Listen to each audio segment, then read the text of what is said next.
करवा चौथ की कथा। बहुत समय पहले की बात है।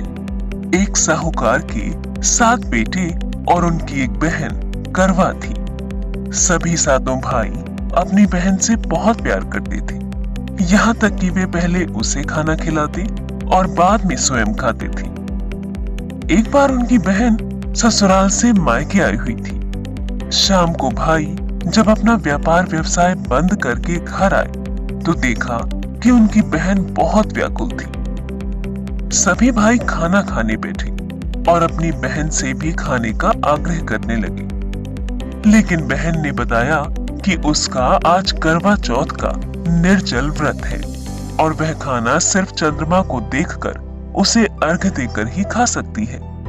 चूंकि चंद्रमा अभी तक नहीं निकला है, इसलिए वह भूख प्यास से व्याकुल हो उठी है। सबसे छोटे भाई से अपनी बहन की हालत देखी नहीं जाती और वह दूर पीपल के पेड़ पर एक दीपक जलाकर चलने की ओट में रख देता है। दूर से देखने पर ऐसा प्रतीत होता है कि जैसे चतुर्थी का चांद उदित हो रहा हो। इसके बाद भाई अपनी बहन को बताता है कि चांद निकल आया है, तुम उसे अर्घ देने के बाद भोजन कर सकती हो। बहन खुशी के मारे सीढ़ियों पर चढ़कर चांद को देखती है, उसे अर्घ देकर खाना खाने बैठ जाती है। वह पहला टुकड़ा मुंह में डालती है तो उसे छींक आ जाती है। दूसरा टुकड़ा डालती है तो उसमें बाल निकल आता है और जैसे ही तीसरा टुकड़ा मुंह में डालने की कोशिश करती है तो उसके पति की मृत्यु का समाचार उसे मिलता है। वह बौखला जाती है। उसकी भाभी उसे सच्चाई से अवगत कराती है कि उसके साथ ऐसा क्यों हुआ। करवा चौथ का व्रत गलत तरीके से टूटने के कारण देवता उससे नाराज हो गए हैं और उन्होंने ऐसा किया है। सच्चाई जानने के बाद करवा निश्चय करती है कि वह अपने पति का अंतिम संस्कार नहीं होने देगी और अपने सतीत्व से उन्हें पुनर्जीवन दिलाकर रहेगी। वह पूरे 1 साल तक अपने पति के शव के पास बैठी रहती है, उसकी देखभाल करती है। उसके ऊपर उगने वाली सुईनुमा घास को वह एकत्रित करती जाती है। 1 साल बाद फिर करवा चौथ का दिन आता है।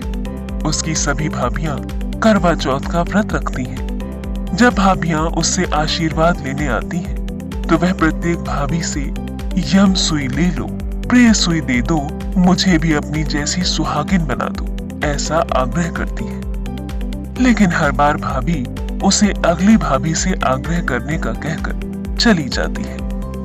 इस प्रकार जब छठे नंबर की भाभी आती है तो करवा उससे भी यही बात दोहराती है।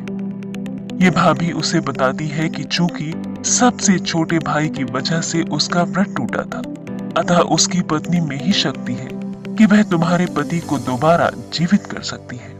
इसलिए जब वह आए तो तुम उसे पकड़ लेना और जब तक वह तुम्हारे पति को जिंदा न करती उसे नहीं छोड़ना।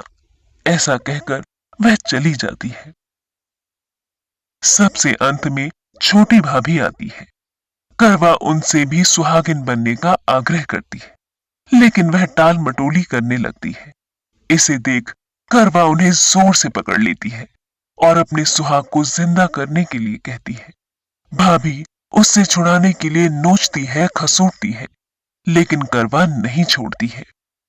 अंत में उसकी तपस्या को देखकर भाभी पसीज जाती है और अपनी छोटी अंगुली को चीरकर उसमें से अमृत उसके पति के मुंह में डाल देती है।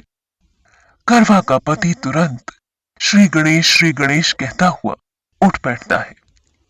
इस प्रकार प्रभु कृपा से उसकी छोटी भाभी के माध्यम से करवा को अपना सुहाग वापस मिल जाता है।